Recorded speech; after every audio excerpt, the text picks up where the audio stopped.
Le doy las gracias a Silvio Mancha y a todos los organizadores de este encuentro, primer encuentro con el libro cubano Exiliado. Exiliado. Se me llena el corazón en estos momentos que se sienta orgullo y privilegio de considerarse exiliado en momentos de tanta confusión. Le agradezco a todos los escritores que están aquí presentes, todos los editores, a la asistencia, amigos, familia y sobre todo a Dios por hacer todo esto posible. El subtítulo de esta conferencia, la desnaturalización del lenguaje, es el rescate de la literatura cubana en el exilio. ¿Por qué rescate? Cuando se habla de rescate se presupone que hay pues algo que está bajo asedio, algo que está con limitaciones, en coerción. Yo creo que nuestra situación precisa de estar aquí pues da razón de por qué el lenguaje se ha rescatado y tiene que rescatarse. Ralph Waldo Emerson, el ensayista y filósofo norteamericano, dijo: la corrupción del hombre es seguido por la corrupción del lenguaje. El lenguaje es lo que nos facilita la comunicación de ideas. E ideas buenas son una maravilla, bien expresadas, pues comunican conceptos vitales para la humanidad. Pero malas ideas, con un lenguaje tergiversado, desnaturalizado y utilizado para propósitos indebidos, es desastroso. Cuando no podemos perder de vista, cuando se habla de desnaturalización del lenguaje, con intentos, por ejemplo, de la música o de cuestiones de modas que pueden traer determinadas fases donde entran en boga ciertas palabras y ciertos conceptos. Yo no me refiero a ese tipo de desnaturalización. Hago referencia a la maquinación a propósito por poderes políticos que buscan objetivos no democráticos y utilizan el lenguaje, sacándolo completamente de contexto para llevar a cabo sus propósitos dictatoriales. Dictaduras como la que padecemos en Cuba tienen una distinción, y Josefina tocó ese punto de otros tipos de dictadura. En esta cesta de dictaduras de dominación total, dictaduras totalitarias, podemos incluir absolutamente todos los regímenes fascistas, comunistas, y podemos incluir ahora el islamismo radical también. Porque parten de un sistema de creencias radical. En otras palabras, no tiene freno. Tiene un propósito, según ellos lo ven, apocalíptico. En otras palabras, sin ellos no hay nada. Ellos son los encargados de transmitir un papel y están siguiendo, según lo piensan ellos, dictámenes de leyes de la historia, leyes de la naturaleza, en el caso del fascismo, o, en el caso del islamismo radical, malinterpretaciones del proyecto divino. No podemos subestimar el papel de la literatura en promover, en impactar procesos políticos. La cabaña de Tío Tom, de Harriet Beecher Stowe, le abrió los ojos al mundo de la crueldad de la esclavitud en los Estados Unidos. Historia de dos ciudades, de Charles Dickens, en efecto, planteó cómo la revolución industrial, por un lado, estaba teniendo enormes logros, pero por otro lado, se estaba viendo cosas que no se habían visto antes en ciudades principales. Rebelión en la granja, de George Orwell. Bueno, Eso, y curiosamente, partiendo de alguien, o sea, alguien que realmente estuvo enamorado del comunismo hasta que lo reconoció, hasta que lo conoció bien, hasta que vivió en sus entrañas. Entonces, pues, se dio cuenta que no servía para nada. Pero el impacto que tuvo Doctor Zhivago, de Boris Pasternak, hicieron más bien a la humanidad y más daño al despotismo que muchos académicos, incluso que muchos ejércitos. Por eso es que bajo ningún concepto se puede subestimar y pretender de que el arte y la política están completamente desligadas. Eso es una mentira. Eso es lo que nos quieren hacer creer el despotismo. Mientras ellos impactan y controlan la cultura, pues quieren hacer creer que son neutros. Hay una persona, Nikolai Chevernesky, no es tan conocido, un filósofo materialista, escritor ruso del siglo XIX. No lo han leído muchas personas, pero lo que sí es importante es quiénes lo leyeron y el impacto que tuvo lo que él escribió. Este señor, incluso la primera mención de Marx en Rusia la hace este señor. Y voy a citar algo que dijo, y cito: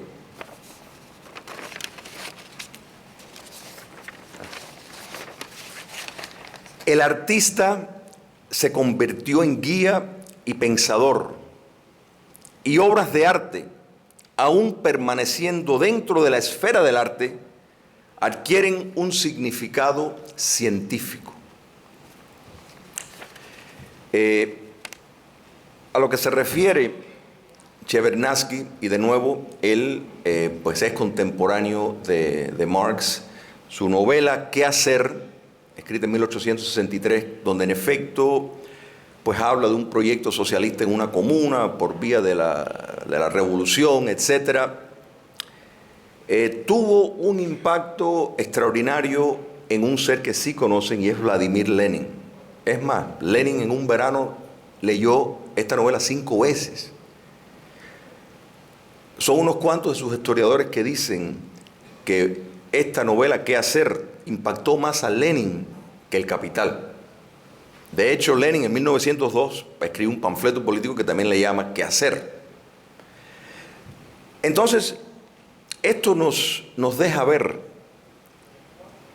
la literatura en lo que fue una novela, y una novela que estuvo muy conocida en su casa, básicamente porque fuera de Rusia no se dio a conocer mucho como este personaje tampoco. Sin embargo, impactó a una figura donde sí llevó las ideas que encontró en ese libro a un proyecto cruel y bárbaro.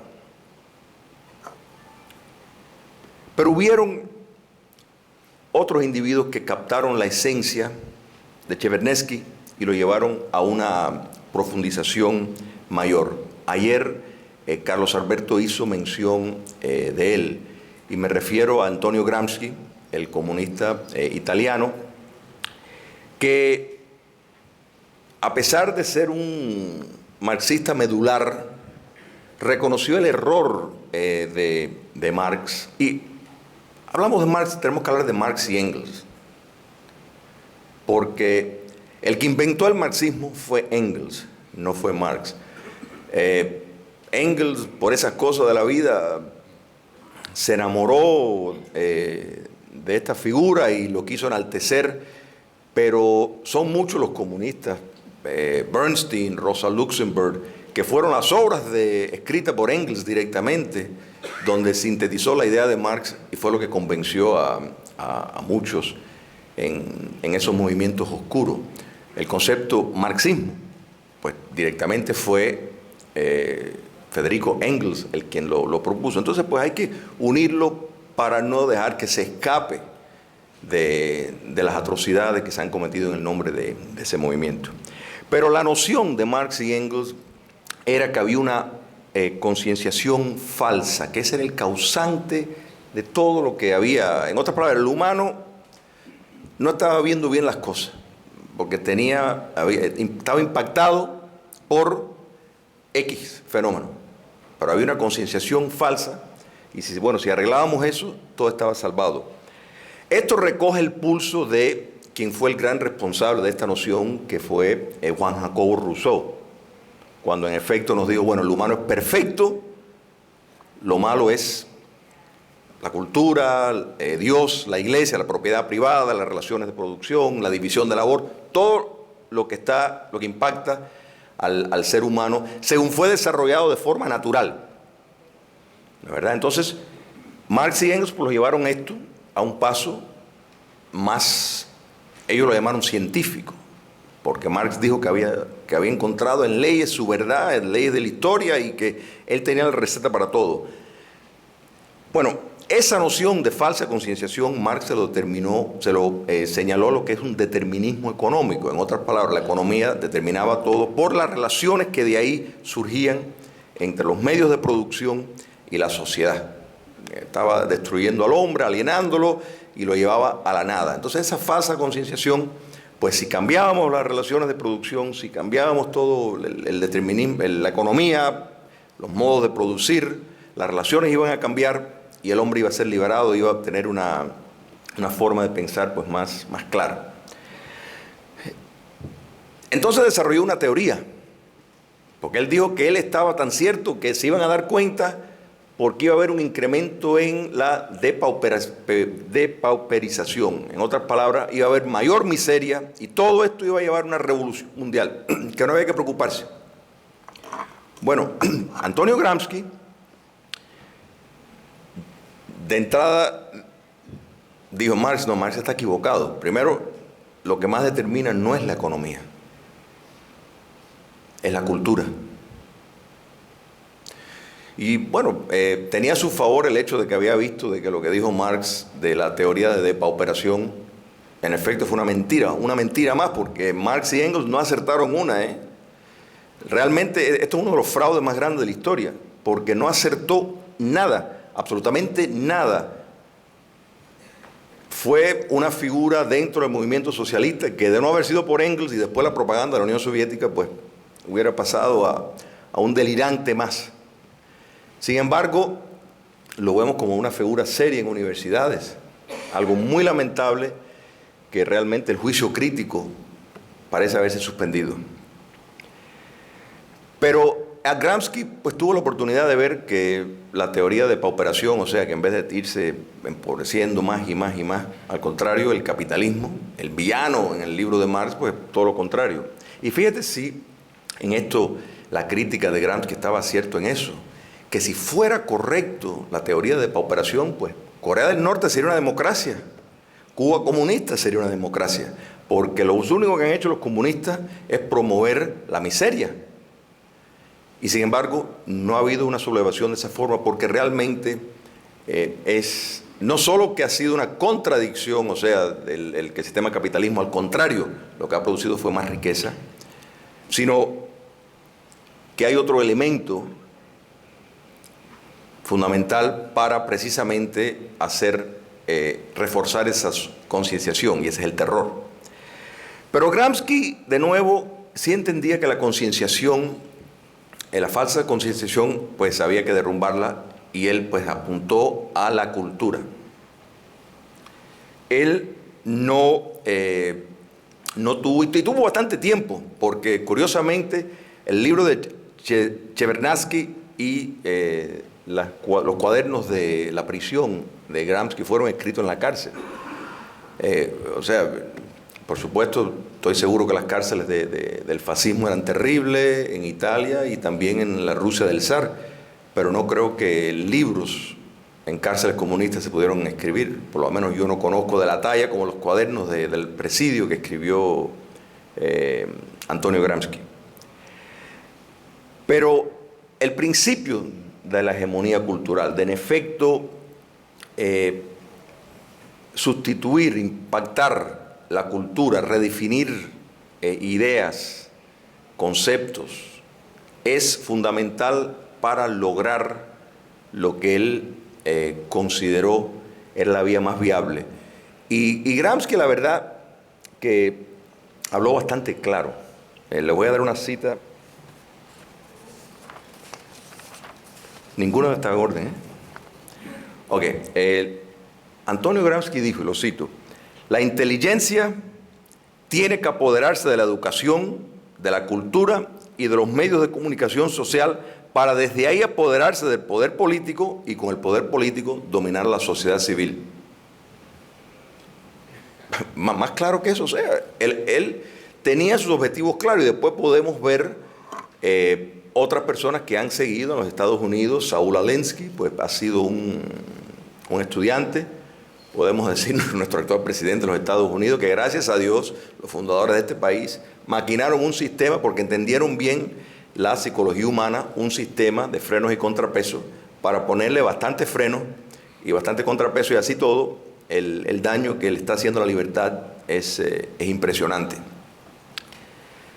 Pero tenemos que entender de nuevo por qué no se revela Corea del Norte con sus hambrunas, China, que entre 1958 y 1962, desde 40 millones a 70 millones de personas murieron por ese experimento loco del gran salto adelante que llamó Marx de forzar la industrialización. Bueno, no se llevó a cabo por una forma muy exitosa de extender el terror a la población civil y algo que podemos llamar la contracultura. ¿Qué quiero decir con contracultura? En efecto, es un movimiento que busca sustituir todos los valores, todas las ideas, las leyes, las creencias preexistentes para introducir y sustituir como cultura los propósitos de un grupo social marginado. Eso es la contracultura. Y en efecto, lo que vemos y seguimos viendo en todos los países comunistas, que aún quedan, es la contracultura en maquinación. La ideología lo requiere.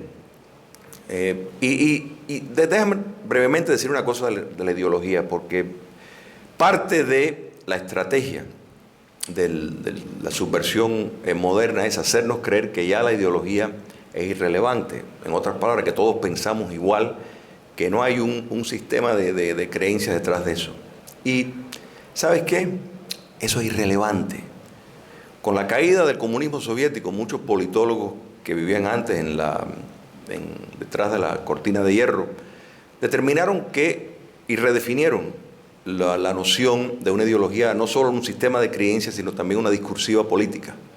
Si se están beneficiando del discurso, si se están sacando provecho y son protegidos de un sistema que establece un modelo de total desigual ante la ley, pues entonces es irrelevante si realmente lo creen o no lo creen. Lo están apoyando, se están beneficiando de él y están amparando y violentando derechos que no le corresponde a un gobierno dar o quitar. Entonces, pues, la ideología sigue teniendo una relevancia. Y yo les invito a todos que vayan al sitio web del gobierno comunista chino, de la dictadura china, y lean el intercambio en los congresos de ellos. Hablan de lucha de clases, hablan de marxismo.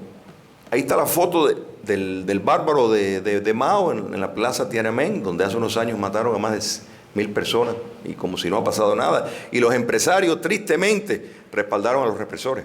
Entonces, la ideología sigue teniendo un impacto. Y cuando vemos cómo concluyó la Segunda Guerra Mundial, producto al divorcio entre el comunismo y el fascismo, divorcio porque Hitler violó el acuerdo, si no hubieran seguido casados, producto de ese divorcio, pues entonces le declararon la guerra al fascismo, y hasta nuestro día, y me parece muy bien, me parece muy bien, pues se sigue condenando y se sigue censurando la ideología. Ustedes los oyen, gente que ni siquiera probablemente saben un ápice de lo que quiere decir, te dice, no, pero es un facho, es un fascista, sin saber ni siquiera lo que están hablando. Bueno, eso es el éxito sí, éxito porque sin duda han implantado esa contracultura que incluso demócratas pues te dicen, no, es verdad, eso es un poco facho. ¿De qué estás hablando, facho? Ni sabes lo que es, ni sabes lo que es eso. Le están siguiendo el juego a ese modelo. El impacto de la contracultura es la alienación social, y eso lo vemos consistentemente.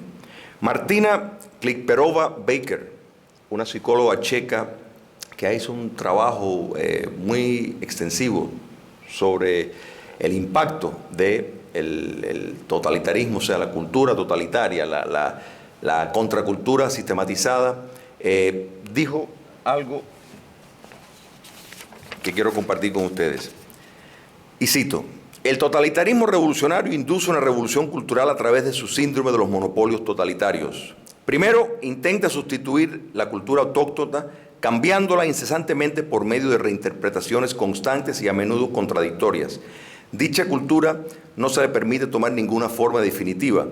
Es una cultura de valores inseguros y de una confusión normativa. Tales condiciones corresponden a la concepción de la anomalía social e individual. Esto es el impacto y la estrategia en juego. Lo hemos visto en nuestra Cuba a través de sus diferentes etapas. Lucas Garvey, un lingüista y periodista que falleció hace poco, le llamó metalenguaje revolucionario. Y hemos visto cómo en esta desnaturalización, en efecto, es un ajiaco semántico que no tiene muchas veces ningún sentido, pero sirve los propósitos políticos. Y si leemos lo que ha salido del régimen, pues vemos en su primera etapa, del año 59 al 69, pues el aventurismo. Había mucho más tono utópico, el guevarismo, la noción del hacer todo. Claro, estuvieron impulsados por la traición en Girón, estuvieron impulsados por una serie de éxitos que por la debilidad del mundo libre pues lograron, pero el tono cambió un poco del año 70 al 85 por la burocratización y el apego a la Unión Soviética debido ya a la incapacidad, ya la riqueza que había quedado en Cuba se la habían eliminado, pues entonces había que ir a otro y fueron a la Unión Soviética. El tono cambió. Del año 86 al año 90, el proceso de rectificación, en efecto, fue un proceso reaccionario. El lenguaje se endureció para resistir lo que estaba ocurriendo en el bloque socialista. La verdad, refleja los intereses del régimen dictatorial para preservarse en el poder. Y a partir de 1991-1997, el periodo especial, todo cambió. Fidel Castro decidió que había que conquistar a Cuba fuera de su territorio. Fue ahí cuando empezó lo que estamos viendo ahora, en los años 90. Ahí es cuando vemos que el modelo económico se modifica. ¿Por qué? Bueno, la supervivencia. Porque eso al final es lo que están buscando, y el lenguaje que de ahí salió ya no era la retórica de la primera década, sino una cambiada. Y surgió también un fenómeno en esa etapa, y eso fue el Foro de Sao Paulo, que con la caída del comunismo soviético, el Foro de Sao Paulo fue otro, de nuevo, invento de Fidel Castro, de reorganizar el modelo comunista para alcanzar el poder, pero ya no se podía hacer de la vía tradicional. El lenguaje también cambió. Y ha habido una serie de instituciones que de ahí salen con un lenguaje democrático, con un lenguaje que si uno lo lee, te parecería que estás leyendo algo de realmente un país libre, un país digno.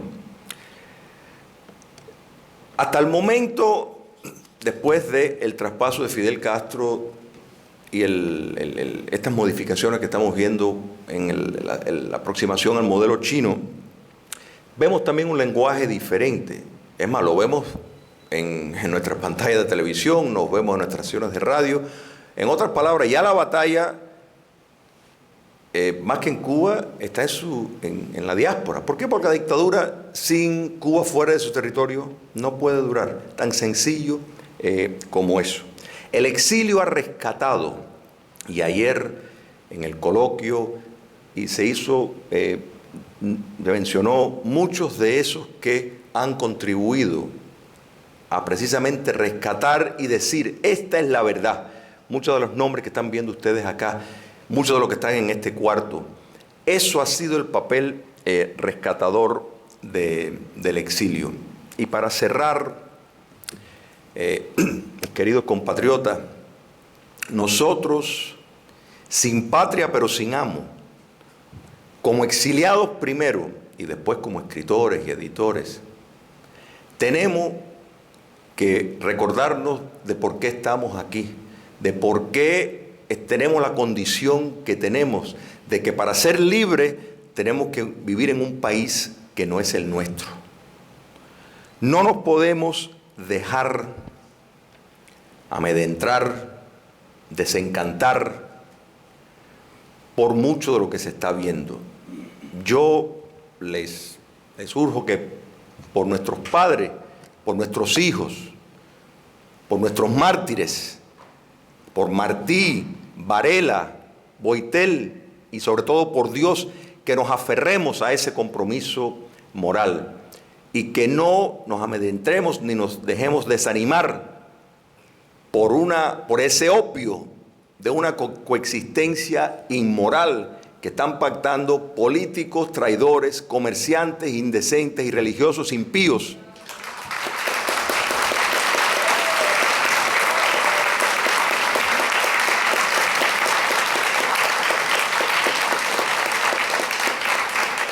Trama que se está gestando con la dictadura castrocomunista.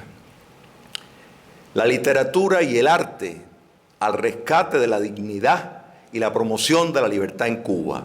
Gracias a todos y que Dios los bendiga.